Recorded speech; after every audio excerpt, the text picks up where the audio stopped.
It's been a brave attempt at overcoming their worst nightmare, and it was a horrible way to start 2013, even more so after years of the worst recession since the 1930s. Job prospects aren't good, but can sticky tape and a felt tip pen really help them? About 1,370 shop staff were left jobless when Jessop's, the UK's only specialist camera retailer, closed its 187 stores across the country after going into administration. It happened very quickly. Staff, understandably, had been left in tears, but some enterprising Jessop staff at the retailer store in Warrington put their smiling colour photos up in the store window.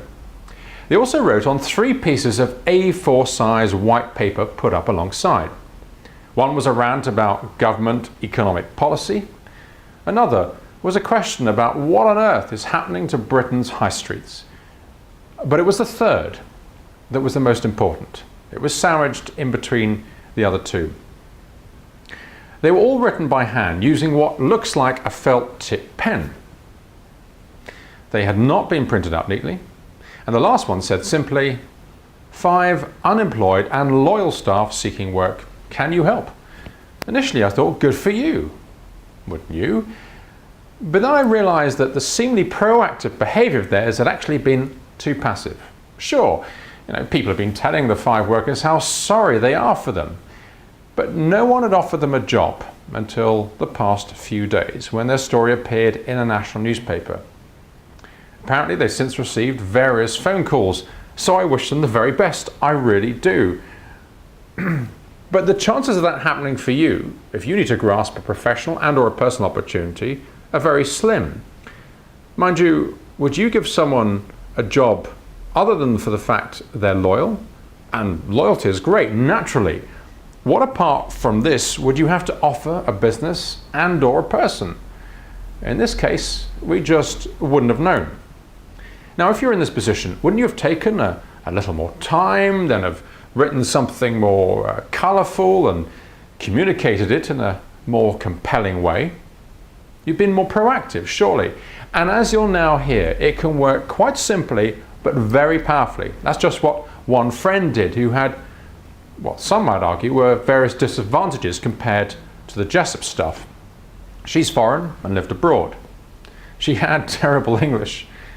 She had no contacts in the UK, but she was and still is proactive. She was living and working in Portugal, and believing there were much better prospects in the UK, she took a gamble, a huge gamble. She took 2 weeks holiday from a paid job in Portugal to Britain, during which time she vowed to find a job and somewhere to live. And she did both. But before she went, she contacted the senior HR person at the professional services firm she really wanted to work for. There were no vacancies. But the man did say that if he could help her in the future, he would be happy to. Now, things like that are so often said by people without reflection, without dedication, or without expectation they will have to be true to their word. Anyway, 3 to 4 weeks after getting her first job in the UK at a woman's clothes high street retailer in London, she turned up on spec at the professional services firm she really wanted to work at. Now, somewhat stunned, the HR contact came down to the reception to see her, and the woman quoted his probably politely casual promise of being happy to help her. He was so impressed by her persistence, by her courage, and her positive attitude that she was given an interview with one of the firm's partners.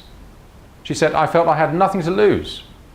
I wasn't too nervous, as I was just happy to be given an opportunity that I had created," she said. "And I was just myself, told the truth, and even did most of the talking during the interview." Do you know what? The day after, she was offered a job. She's now in charge of a country desk and is due her second promotion in 6 months' time. People you want to appeal to in business and or your personal life will often get confidence from you being warmly, naturally and engagingly confident in yourself. Not trying too hard to please them, to impress them, and even to overawe them. And the anomaly is that your positive attitude can not only make them think more of you, but also, interestingly, make them think more of themselves. Now that's impactful. So how proactive are you now going to be when going for something you really want? And just imagine how good you're going to make the person you want to win over feel about themselves. Oh, and by the way, if you want to talk to or even employ one, some or all of the 5 staff from Jessop's Warrington store, please contact one of them, Lanza and Martinetta, at planyl@aol.com. Thank you. I hope it helps. Now, I hope you enjoy these video blogs and the written ones, of course. If so, then I'd love to give you even more valuable material. You can now receive a free copy of my special report, How to Avoid the 7 Communication Mistakes Undermining the Profits, the People, the Perception of Your Business. I guarantee it will help shape and even reshape the way you communicate. And you can get access by following the link at the end of this video. So don't hold back. Off you go and sign up to access your free gift. Thank you. Until next time.